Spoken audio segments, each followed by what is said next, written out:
사랑하는 성도 여러분, 대제사장 가야바의 집에서 불의한 재판이 벌어졌습니다. 거짓 증인들이 세워지고 침뱉음과 주먹질이 쏟아졌지요. 그리고 이제 날이 밝았습니다.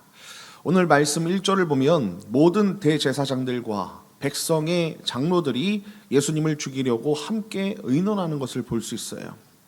원문을 보면 의논하고라는 표현은요, 결정에 도달했다라는 뜻을 갖고 있습니다. 새벽이 되자마자 기다렸다는 듯이 회의를 열어 예수님을 죽이기로 결정한 것입니다. 그리고 그들은 예수님을 결박하여 총독 빌라도에게 넘겨주는 것을 오늘 우리는 볼 수 있습니다. 유대 공회에는 사형 집행권이 없었기 때문에 빌라도에게 넘겨준 것입니다. 오늘 본문에는 세 부류의 사람이 등장하고 있지요. 예수님을 팔아 넘기고 스스로 목매어 죽은 유다에 대해서, 그리고 진리를 알면서도 책임을 회피한 이 빌라도, 그리고 그 피를 우리에게 돌리라고 외쳤던 군중들이 있다는 것입니다. 이 세 부류의 모습 속에서 예수님의 피가 어떤 의미를 갖는지 오늘 말씀을 통해 함께 묵상하며 은혜를 나누는 시간을 갖겠습니다. 자, 유다는 예수님을 팔아 넘긴 뒤 어떻게 되었는가라는 것이지요. 자, 첫 번째 이것입니다. 죄를 깨달았으나 하나님께 돌이키지 못하고 스스로 파멸했습니다. 자, 3절부터 5절을 보면 이렇게 말씀하고 있습니다. 그때 예수를 판 유다가 그의 정죄됨을 보고 스스로 뉘우쳐 그 은 30을 대제사장들과 장로들에게 도로 갖다 주며 이르되 내가 무죄한 피를 팔고 죄를 범하였도다 하니 그들이 이르되 그것이 우리에게 무슨 상관이냐, 내가 당하라 하거늘 유다가 은을 성소에 던져 넣고 물러가서 스스로 목매어 죽은지라 라고 말씀하고 있습니다. 유다는 예수님이 정죄되시는 것을 보고요, 스스로 뉘우쳤습니다. 그리고 은 30을 대제사장들에게 도로 갖다 주며 고백을 하지요. 내가 무죄한 피를 팔고 죄를 범했습니다 라고 그렇게 고백한다는 것입니다. 유다가요, 뒤늦게 자기가 무엇을 했는지 깨닫고 후회한 것 같습니다. 여기서 뉘우쳐라는 단어가요, 아주 중요한데요. 여러분, 이 단어는 마음이 변하여 후회했다라는 뜻을 쓰고 있어요. 참된 회개, 곧 하나님께로 돌이키는 것과는 조금 다른 언어이라는 것입니다. 유다는 괴로웠습니다. 자기가 한 일이 끔찍했습니다. 그러나 그 괴로움은 후회였지 하나님을 향하지는 않았던 것 같아요. 대제사장들에게 그 돈을 돌려주었지만 그들의 대답은 아주 차갑게 돌아오지요. 그것이 우리에게 무슨 상관이냐, 네가 당하라 라고 그렇게 대답을 듣습니다. 유다를 이용할 때는 은 30을 정말로 그렇게 건넸지만 더 이상 쓸모가 없어지니까 어떻게 하는 거예요? 냉정하게 버리게 되는 것을 볼 수 있습니다. 유다는 어떻게 합니까? 돈을 성소에 던져놓고 나가서 스스로 목을 메었다라고 오늘 성경은 그렇게 증거하고 있지요. 대제사장들은 그 돈을 주어서 들고 말합니다. 뭐라고 얘기합니까? 이것은 핏값이라 성전고에 넣어둠이 옳지 않다라고 말씀하고 있습니다. 그래서 그 돈으로 토기장이의 밭을 사서 나그네의 묘지를 삼았고 그 밭은 오늘날까지 뭐라고 불립니까? 피밭이라고 불린다. 그렇게 성경에 쓰여 있습니다. 마태는 이 사건이 선지자의 예언을 성취했다라고 밝히고 있는데요. 9절에서 마태는요, 예레미야의 이름을 들고 그렇게 인용된 말씀이라고 말을 하고 있습니다. 그런데요, 주된 내용은 스가랴 11장 12절부터 13절에서 나왔습니다. 이스라엘이 자기 목자의 값을 은 30으로 매긴 것이지요. 하나님이 보내신 목자, 왕의 값이 노예 한 사람의 그 값에 불과했다는 것입니다. 사랑하는 성도 여러분, 유다의 비극은 죄를 지으는 데 있지 않았습니다. 죄를 깨닫고도 하나님께 회개하지 못하고 돌이키지 못한데 거기서 비극이 있다는 거예요. 그냥 후회만 했다는 것입니다. 죄를 지은 후 밀려오는 수치와 절망은 우리를 두 갈래 길 앞에 놓게 합니다. 하나는 하나님을 피해서 스스로 무너지는 길이에요. 아담과 하와 기억하시지요? 그때 하나님의 낯을 피했다라고 말씀하고 있어요. 그리고 하나는 부끄러움을 무릅쓰고 하나님의 그 은혜의 보좌 앞으로 다시금 나아가는 길입니다. 가룟 유다는 대제사장들에게 달려가 예수님을 다시금 어떻게 좀 구해달라고 그렇게 요청했지만 하나님께는 나아가지 못했다는 거예요. 우리도 죄를 지었을 때 나 같은 사람을 하나님이 용서하시겠는가라는 그 생각에 사로잡힐 때가 있지 않습니까? 그러나 그 생각이 우리를 하나님께로부터 멀어지게 하고 관계를 끊게 한다는 것입니다. 여러분, 그것은 악한 사단이 주는 유혹이고 관계인 줄 믿습니다. 여러분, 우리 안에 죄책감이 밀려올 때 그 무거운 짐을 안고 주님 앞으로 나아가시라는 거예요. 우리가 나아갈 곳은 세상의 위로가 아닙니다.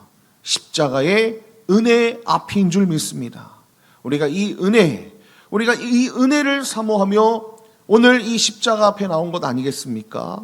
사랑하는 성도 여러분, 우리가 하나님 앞에 고해야 할 것들이 있다면 십자가 앞에 나가셔서 은혜를 구하시고 정말로 하나님의 그 은혜 가운데 거하시는 저와 여러분 다 되시길 예수님의 이름으로 축원드립니다. 자, 그러면 로마 법정에 선 예수님 앞에서 빌라도는 어떤 행동을 했는가? 이제 두 번째 부류의 사람이 나타나지요.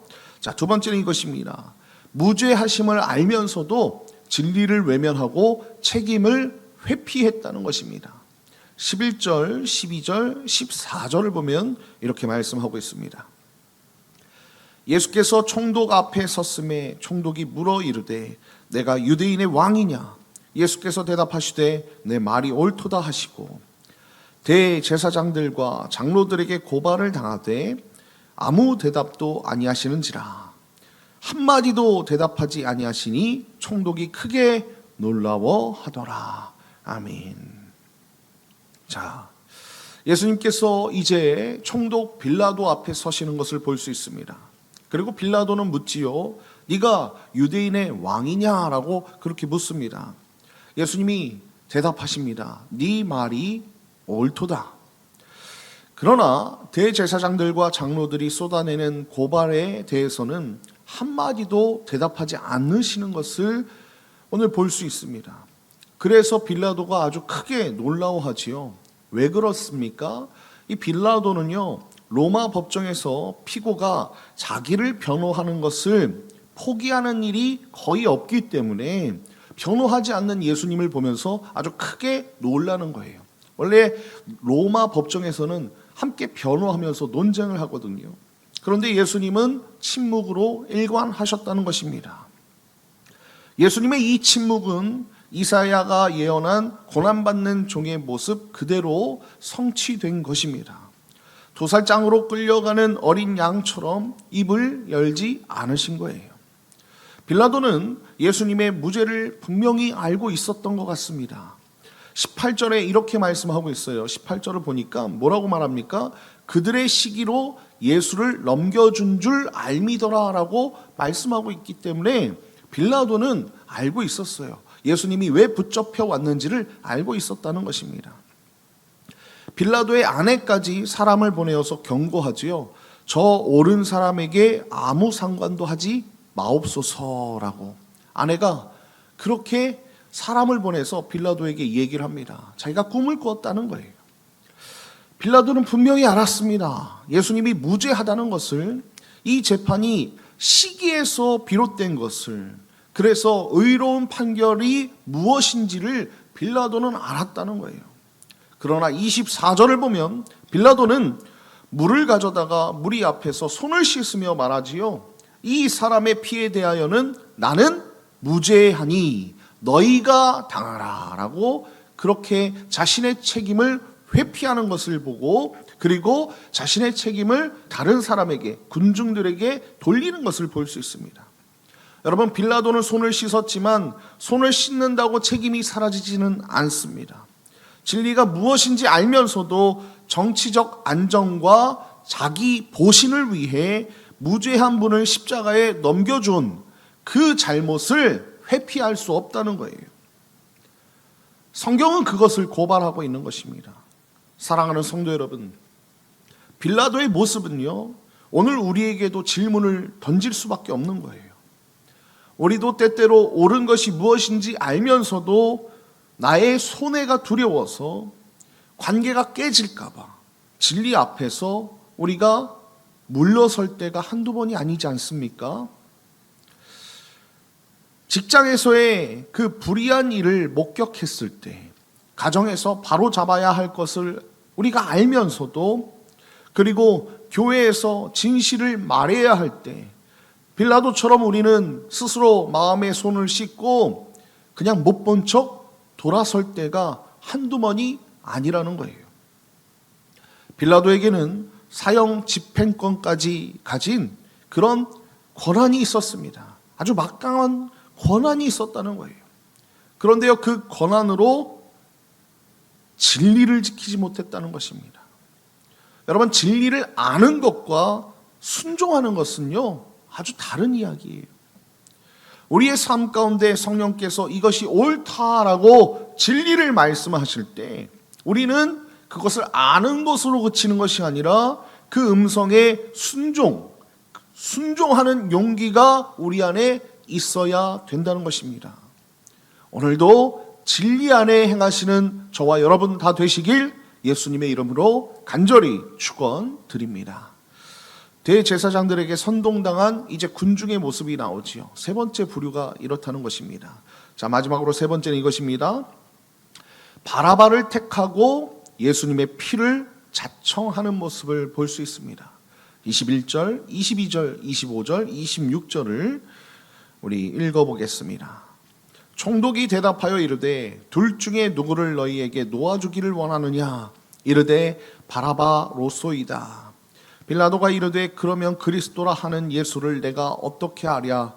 그들이 다 이르되 십자가에 못 박혀야 하겠나이다. 백성이 다 대답하여 이르되 그 피를 우리와 우리 자손에게 돌릴지어다 하거늘 이에 바라바는 그들에게 놓아주고 예수는 채찍질하고 십자가에 못 박히게 넘겨주니라. 아멘. 자, 이제 명절이 되었어요. 총독이 죄수한 사람을 놓아주는 관례가 있다고 이야기를 합니다. 빌라도는 이 관례를 이용해서 예수님을 풀어주려 하는데 악명 높은 죄수 바라바였어요. 이 바라바와 예수를 나란히 세우면서 군중이 누구를 택할지를 이야기를 합니다.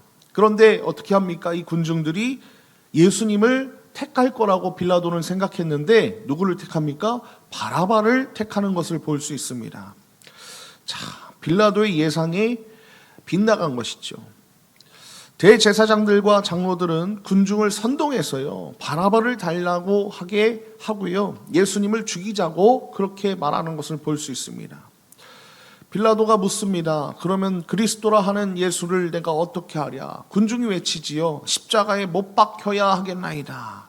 빌라도가 말합니다. 무슨 악을 행하였느냐? 그들이 더욱 소리질러서 얘기하죠. 십자가에 못 박혀야 하겠나이다. 이유도 없고요, 논리도 없고 그냥 오직 선동된 분노와 함성만이 그 자리를 지배했던 모습을 우리는 볼 수 있어요. 그리고 25절에 보니까 군중은 스스로 외치지요. 그 피를 우리와 우리 자손에게 돌릴지어다 라고 그렇게 자신들이 그게 정말로 저주인지도 모르고 이런 고백을 하는 것을 볼 수 있습니다. 여러분, 이것은요, 이 자리에 있던 군중의 무서운 자기 저주라는 거예요. 예수님의 피에 대한 책임을 자기와 자기 후손에게 돌리겠다고 선언하는 것은 정말로 놀라운 저주 아닙니까? 그러나 이것은 유대 민족 전체를 향한 영구적인 저주가 아니라 그 자리에서 선동된 그리고 휩쓸린 군중의 자기 선언이며 복음의 문은 유대인에게도 지금도 동일하게 열려 있습니다. 결국 빌라도 어떻게 합니까? 바라바를 놓아주고 예수님을 채찍질한 뒤 십자가에 못 박히게 넘겨주는 것을 볼 수 있어요. 여러분 26절의 원문을 보면요, 바라바를 놓아준 것은 그들을 위해서라고 표현이 되어 있습니다. 백성의 요구에 야합하여 무죄한 분을 사형장으로 보낸 것이지요. 사랑하는 성도 여러분, 오늘 이 장면은 인간의 불의가 아주 극에 달하는 순간이었습니다. 종교 지도자들의 시기, 그리고 총독의 비겁한 모습, 군중의 광기가 하나로 모여서요, 무죄하신 하나님의 아들 예수 그리스도를 십자가로 몰아가는 것을 우리는 볼 수 있다는 거예요. 그러나 바로 여기에 하나님의 아주 놀라운 역전이 있습니다. 군중은 저주의 의미로 그 피를 우리에게로 돌리라라고 외치지 않습니까? 그러나 하나님은 그 피를 저주가 아니라 구원의 피로 바꾸셨다는 거예요. 이게 역전입니다. 역설이라는 거예요. 그들이 저주처럼 내뱉은 바로 그 피가 도리어 많은 죄인을 살리는 생명의 피가 되었다는 것입니다. 예수님의 피는 많은 사람을 위해 흘리신 언약의 피인 줄 믿습니다. 인간의 불의한 판결 속에서도 하나님의 구원 계획, 그 뜻은 단 한 번도 빗나가지 않았다는 것, 이것이 은혜 아니겠습니까? 사람들은 예수님을 죽이려 했지만 하나님은 바로 그 죽음을 통해서 많은 사람을 구원에 이르게 하셨다는 것. 여러분, 이것이 하나님의 주권이고 이것이 십자가의 신비인 줄 믿습니다. 결론입니다. 사랑하는 성도 여러분, 한 장례식에서 있었던 일입니다.